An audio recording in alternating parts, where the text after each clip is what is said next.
Hey there, friends.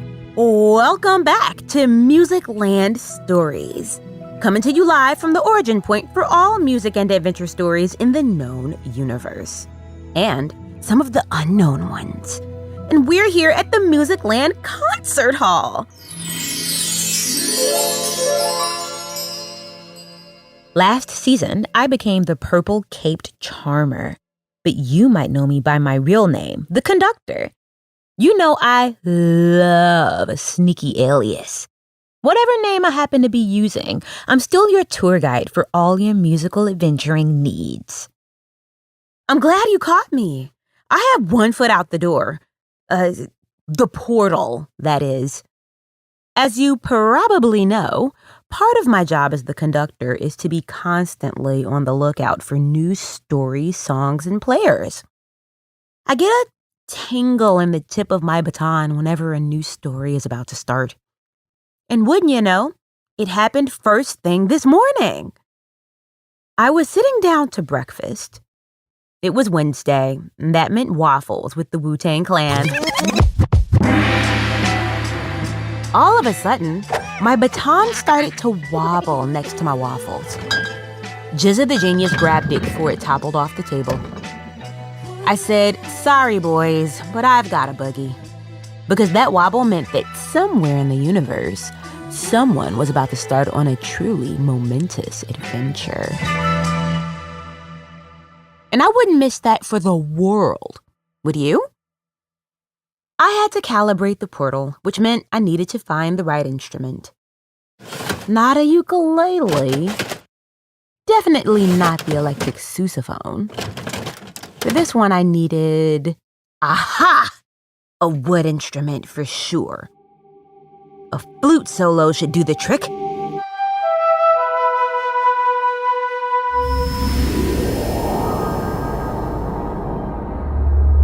I took a quick look before I leapt. It looked pretty dry, like a desert. I knew that spot. That's Queensland, Australia. And this was the day of the big rocket launch. You see, Australia was about to launch its first ever rocket. People came from around the country to see it blast off. Ground control to major fun. Maybe this story was about an Aussie astronaut?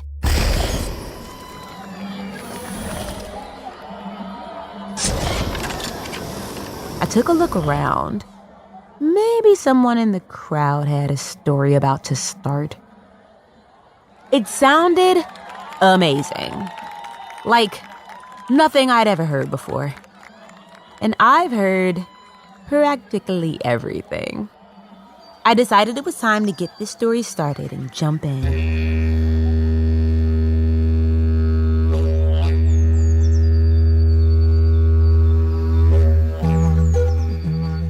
In the middle of the crowd, I spotted Jedda and Koa.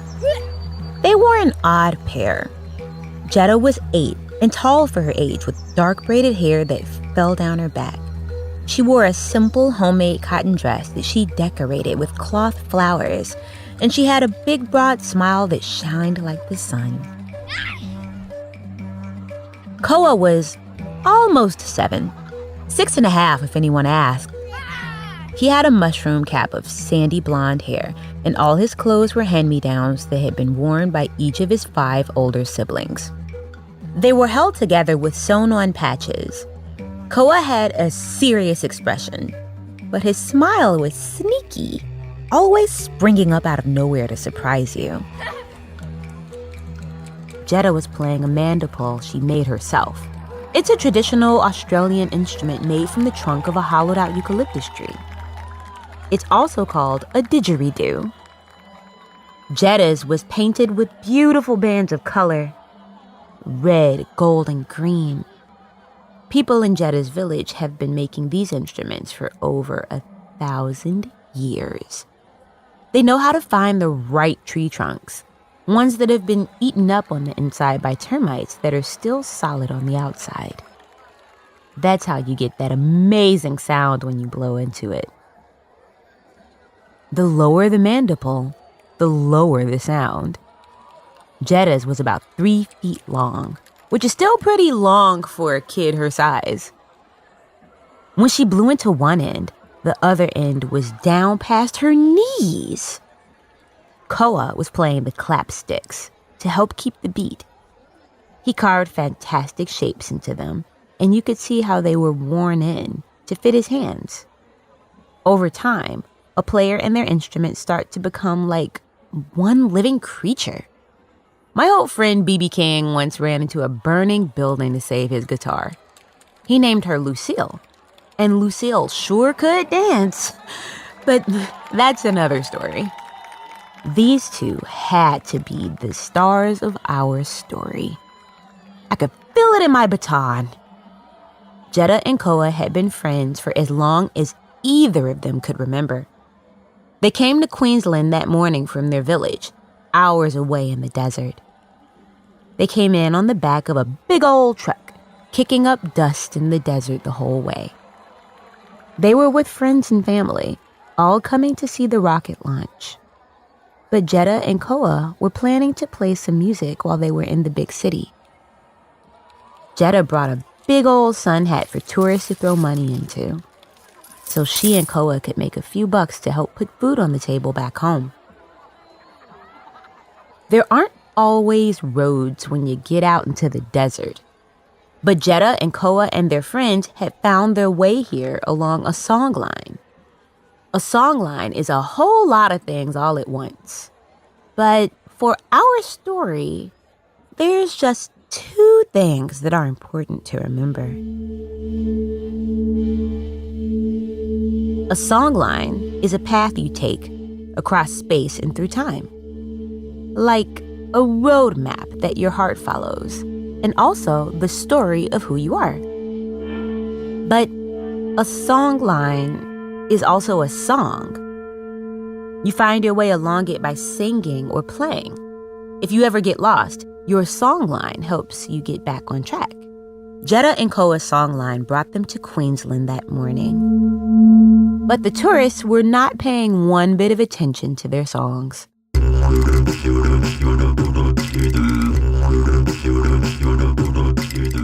These folks didn't know what they were missing.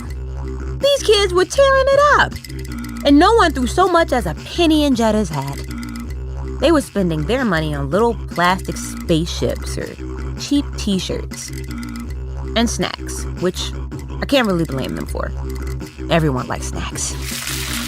Speaking of food, it was right around lunchtime when the countdown got started. A booming voice came over the speakers all over town. T-minus 1 minute to launch. Everyone moved toward the launch site. Jedda and Koa packed up their instruments and joined the crowd. The rocket looked like a giant silver clarinet. Except, instead of sweet music coming out of the bell, it was going to shoot fire. Jedda and Koa were so excited that they could hardly stand it.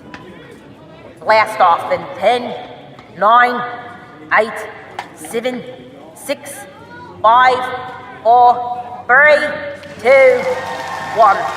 Lift off.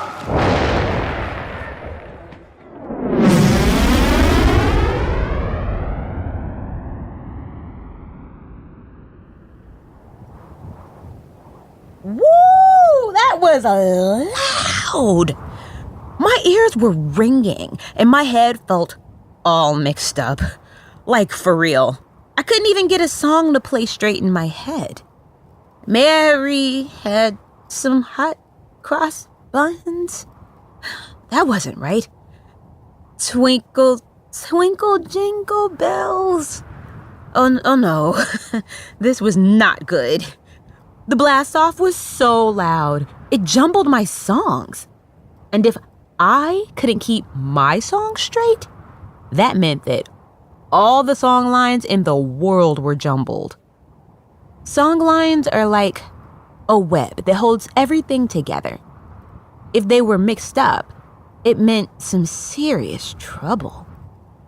We had to fix this. But if I couldn't get through Mary had a little whatever, then someone else was gonna have to come to the rescue. People in the crowd wandered around like they just got their bells rung. That's an old-time way of saying they all look like they just got bopped in the head. Their brains were scrambled, just like mine. There had to be somebody who could still carry a tune. Hey, does anybody know a good song? No such luck. This rocket launch put us in a real space jam. Unless someone could get a song started, the songlines were stuck in a tangle. We were in Australia. Who could we call? Anyone have Nick Cave's number? Wait, what was that? That song was off to a solid start. Whatever mixed up everyone else's brain left Jedda and Koa with their song intact. The beginning, anyway. I decided to go up to them and ask them to play it again. They were a little nervous, stranger danger, but they would give it a try.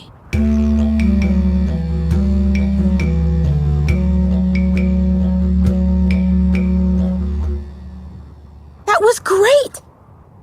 Now they needed the next note. But try as they might, neither could remember what came next. Their song lines were scrambled too.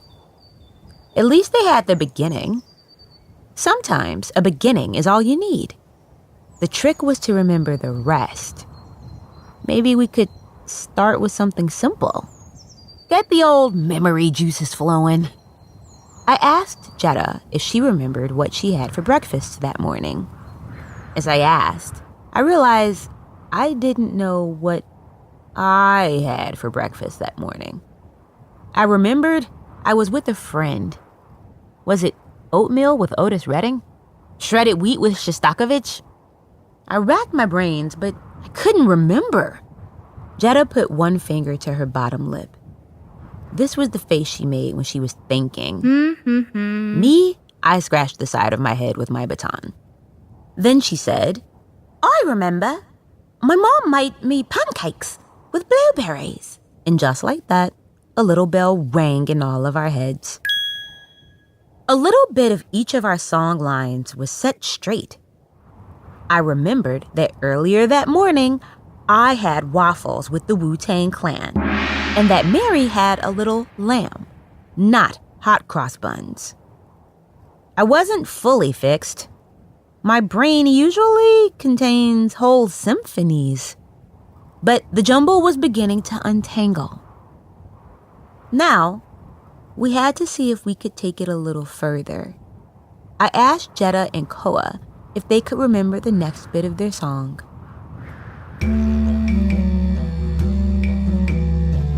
A massive cheer went up from the crowd. Not as loud as the rocket blast, but pretty significant. Jedda and Koa looked embarrassed at all the attention. When the applause died down, they looked at me and asked, "What do we do next?" I explained what I was pretty sure happened. The rocket blast scrambled all the song lines. With the song lines a mess, no one could tell a trumpet from a typewriter or remember who sang Blitzkrieg Bop. Most folks who came to see the rocket launch wouldn't be able to find their way home. The only reason I could point which way to the Musicland Concert Hall is that the Musicland Concert Hall happens to be in every direction at once, from wherever you are. But somehow, Jedda and Koa still knew the start to their song. And with every step they took along the songline, they got back a little more. As they untangled their songline, all the songlines in the world would untangle, and this whole mess would get less messy. Now they had to start walking along their songline, letting their song tell them the way. It was a tough job. Songlines can be twisty at the best of times, and with them all jangled, tangled, and tumbled together, their path was going to take some strange turns. Koa tapped his clapsticks together. "What if we don't do it?" he asked. I looked around at the crowd. People were humming broken tunes to themselves. They were struggling to remember the words to Happy Birthday. Everything was a mess, and it was going to stay that way unless someone sorted it out. Jedda and Koa went into a huddle. Jedda put her finger on her lip. Koa clicked his sticks. The air around them buzzed with the energy of some deep thinking. At last, after much consideration, they turned to me and said, All right, we'll do it. Just tell us what to do.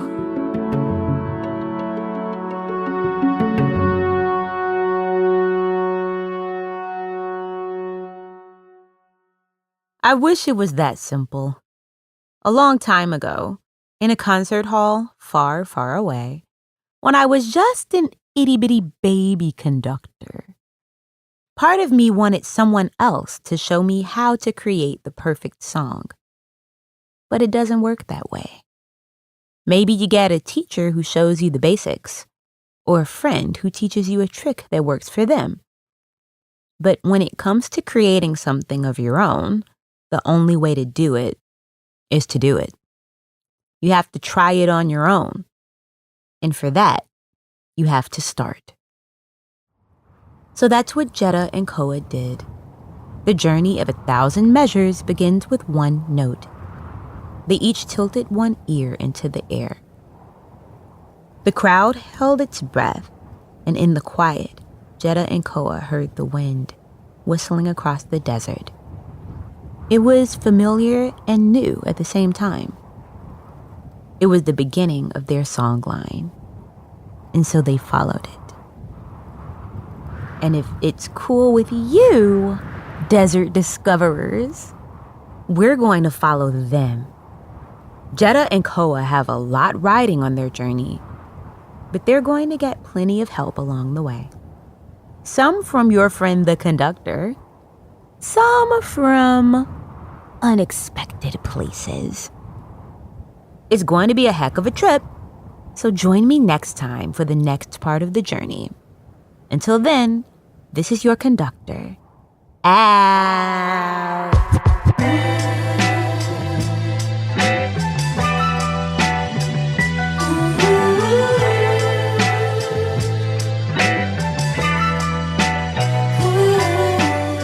Musicland Stories is a collaboration between Starglow Media and Double Elvis. Executive producers from Double Elvis are Jake Brennan and Brady Sadler. Executive producers from Starglow Media are Jed Baker and Agarenish A. Palmer. This episode of Musicland Stories was written by Bob Prohl. Alessandro Santoro is our showrunner. Narration by me, Nikki Lynette. Original score by Scott Janovitz. An episode mixed by Alessandro Santoro. Grown-ups, you can find more ad-free audio fun for the whole family by subscribing to Starglow Plus on Apple or wherever you listen to podcasts.